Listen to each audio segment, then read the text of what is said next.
Hi, I'm Alex, and in this video I'm going to talk about my impressions of the Mac Studio, having used it for about a month from a professional's perspective.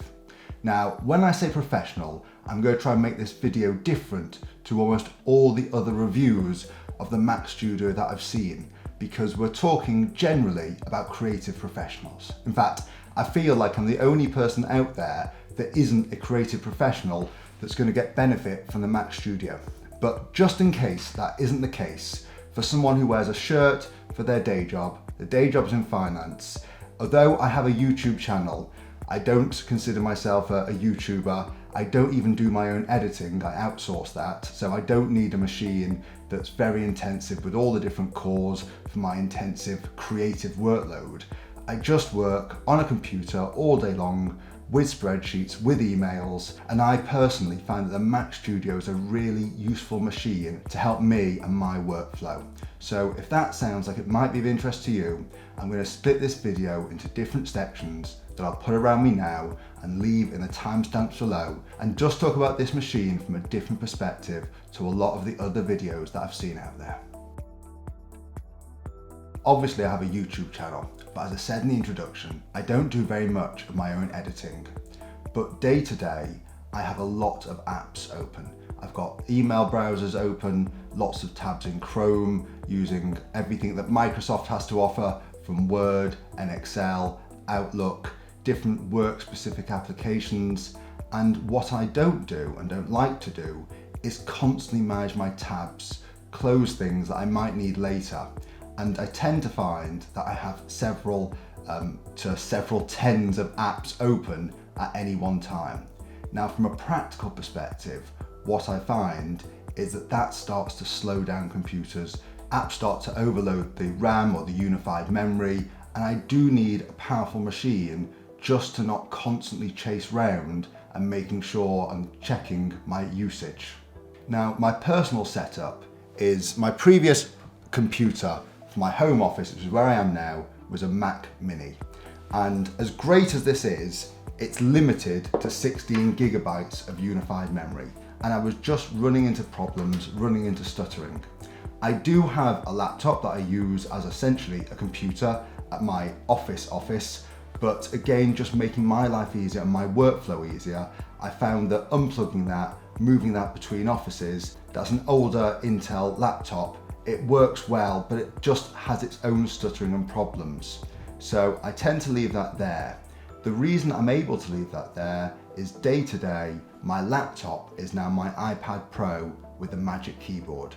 So yes, I've got a lot of devices, but it is just about making sure wherever I am, I have a computer with me that's simple and works to my needs. Because I found that the Mac Mini was struggling, I purchased the Mac Studio to see if that would help me and my workflow. So in the remainder of this video, I'm talking about the Mac Studio, compare it to the Mac Mini, and just see how it practically works on a day-to-day basis. The specs for this Mac Studio are as it's the base one that you can buy. It costs £2,000 or $2,000. It has 32 gigabytes of unified memory with the M1 Max chip, and it has 512 gigabytes of internal storage. And from my perspective, I don't need anything more powerful than that. The most important spec of that, I think, without running loads of benchmarks and loads of detailed comparisons, which you can see in lots of other videos, but personally are no use to me, are the 32 gigabytes of unified memory. That's something that you can't get in the Mac Mini. I think you're capped there if you buy extra at 16 gigabytes. And that's the bottleneck for me in my workflow. Without starting to close apps down and focus on how many apps are open, that's what I need in this machine, at least 32 gigabytes of memory. And that's why I've upgraded to the Mac Studio versus anything I can get in the Mac Mini world. So I want to talk about the Mac Studio versus the Mac Mini. Particularly if you're not a creative, can you get away with saving an awful lot of money and get this Mac Mini? So the Mac Mini that I've got isn't the base model. I think it starts off at about £700, say, versus the £2,000 of the Mac Studio. But the one that I've got is more equivalent. I've got a bit more space, so the 512 gigabytes of memory, so I've got exactly the same internal storage. And I've also upgraded from the 8GB as standard of RAM or unified memory to 16GB, which is the most you can get with the M1 chip. Now, you might be able to get away with using 8GB, but from my experience, really, so particularly why I've upgraded, only if you've got one or maybe two apps open that aren't working that hard at any one time. I found and I knew that when I purchased the M1 Mac Mini, I would run into that limitation. I actually thought that it wouldn't be too detrimental, but say from a practical perspective, even the 16GB in this has caused me issues. From a practical perspective, you can see placed one top of another, they've got exactly the same footprint from a space-wise in terms of how much space it takes on your desk, but from a height perspective, I think we're about 2.5 times higher. Now, that makes practically no difference from a space perspective for me. I've got them sat on my desk and it's the footprint it takes up rather than the height. But if you're looking to put these under a monitor, remember you get no monitor with either of these, you might have an issue with the height of the Mac Studio if there isn't enough space between the monitor or wherever you're looking to put it. But say for me, it makes no practical difference. Now, although I've talked about unified memory, another very big difference between these two devices is ports. So if I turn the Mac Studio around here, you can see, and I'll actually turn them up so I can see when I'm talking through them. We've got two USB-A ports, so the same there, a power port, so practically the same there. We've got a headphone jack, so no difference, a power button on the back, and an Ethernet cable, which I think the Mac Mini comes as standard at 1GB, which is no issue for me. This comes with a 10GB connection, but you can upgrade this for an additional cost to a 10GB connection. However, we've got 4 Thunderbolt ports on the back here, whereas we've only got 2 here, and I found that a limiting factor. I didn't have enough ports to, even with dongles, I found it very frustrating if I was putting a webcam in or connecting any other peripherals. I was very limited by the options here in terms of ports. Now, increasing that to 4 at the back really has helped, but importantly, on the Mac Studio at the front, you've got another 2 USB-C ports here and an SD card reader. Now, you have absolutely nothing on the front here, the power button there to let you know that it's on, but the port difference as well as the spec difference has made a really big improvement to how usable I found this Mac Studio versus the Mac Mini. I often had to get up to unplug wires, plug in different peripherals, plug in different memory drives, and I don't have any of that with the Mac Studio. So part of why I've made this upgrade is to make my work more efficient and to make my life easier. And for that reason, the Mac Studio really does help.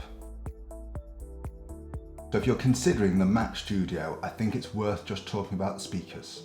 It does have speakers built in and they are usable, although they're not really that great. So if you want to be able to hear clearly, you're probably going to want to look at either a Bluetooth option, possibly the studio display with speakers built in, or some other peripheral that you can plug into the headphone jack.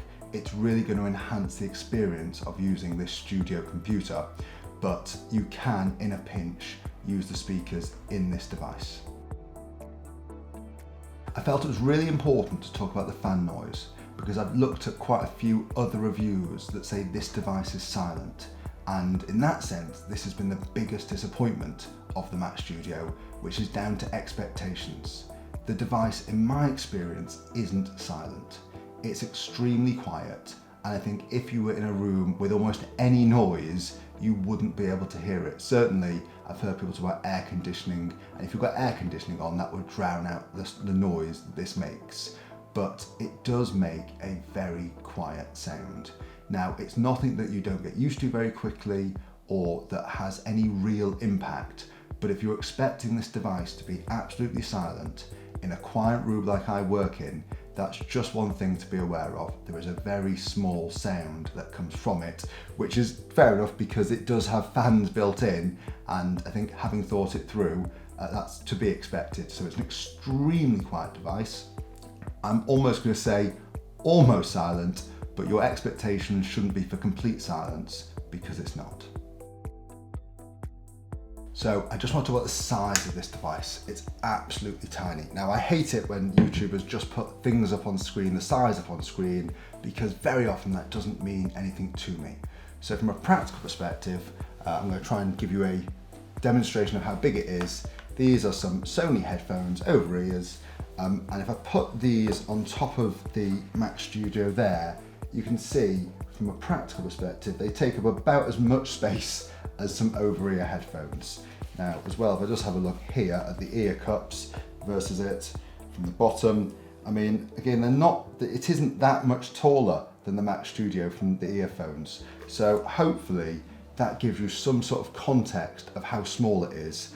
It doesn't take up very much more space than a pair of over-ear headphones. This machine costs £2,000. Is that good value? It depends. The answer is, for the vast majority of people, I suspect it represents terrible value. You get no keyboard, no mouse, no screen, just a box that's really powerful, quite expensive, and if you do need a screen, a mouse, a monitor, there are better ways to get a computer. A laptop would be a great way to get a screen and a trackpad, be able to move it around. The iMac, again, is a lot cheaper than this, provides you a screen, you get a mouse and keyboard, I think, in the packaging. So all of a sudden, £2,000 seems really expensive. But for a lot of people who are in this market, they will already have a screen and a mouse and a keyboard, so don't need all those extra peripherals. They'll generally be devices that they're used to and like working with. So from a practical perspective, if you have issues with your workflow, the power on your existing setup or the ports on your existing setup aren't enough, particularly the power, this is a really economical way to get this much power. Yes, you can get this much power in a laptop, but actually then you start to pay a lot more for things that I don't need. Now I've got a computer at my other office as a laptop, and I just found it more cumbersome to use a laptop as a computer. I want this as a desktop, that's all I need. And actually, if you need this sort of power, then the Mac Studio, certainly the base model, offers really good value. But I think it's just worth pointing out that it's value that most people don't need, because most people simply won't need that much power in any of their computers. As a professional and not a professional YouTuber, I think it's worth just covering at the end why a Mac and not a PC. Almost everyone I know from a professional perspective does use a PC.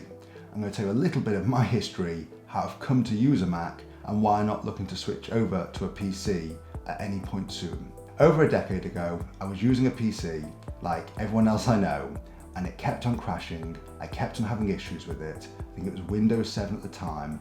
It was a terrible experience, and it just made it hard to work.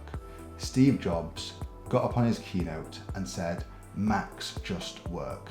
And at that point, I was so frustrated, I went out and bought a Mac. And I found that Steve Jobs was right. Certainly versus a PC, Macs were just a lot better, had a lot fewer crashes, the system just worked more flawlessly. Now, there are issues in using a Mac, and there certainly were more back then, which is the lack of app compatibility. So the good news is it worked, the bad news is there was a lot less for it to work with. Over the last 10 years plus, two things have changed. In my experience of using PCs have got a lot better. Luckily, as more people use Macs than they used to, the app cross-compatibility has also got a lot better. Now, I do find still that Macs work better than PCs. And now I'm in the Mac ecosystem, although there's less reason to jump over to using a Mac now from a PC, I still don't think there's enough reason for me to jump back into the Windows ecosystem. So I'm here really for historical reasons, but I do find in terms of my workflow that Macs just work better, particularly with these M1 and M1 Max and M1 Pro chips. It is just a better integrated system as Apple control the software, the hardware, and now the chips. Everything, as Steve Jobs says, just works. Now that's a slight exaggeration, it just works enough for me. So in summary, is this device right for you? The answer is almost definitely not.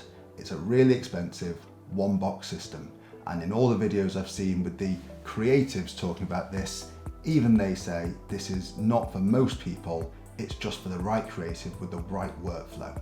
But I wanted to create this video to say my view, which is actually this is also a really useful device for professionals who consider themselves power users, who have lots of different apps open all the time and who will push their system, who don't want to run benchmarks, who don't export videos. But I don't think I'm the only professional in the world who benefits or might benefit from a Mac Studio, and I thought I'd put this video out there to give you my view, give you my opinion, and hopefully it might help you if you're considering buying this device. With that said, I hope that's been helpful. If you've got any questions, please leave them in the comments below. Until next time, I've been Alex. Thanks for watching.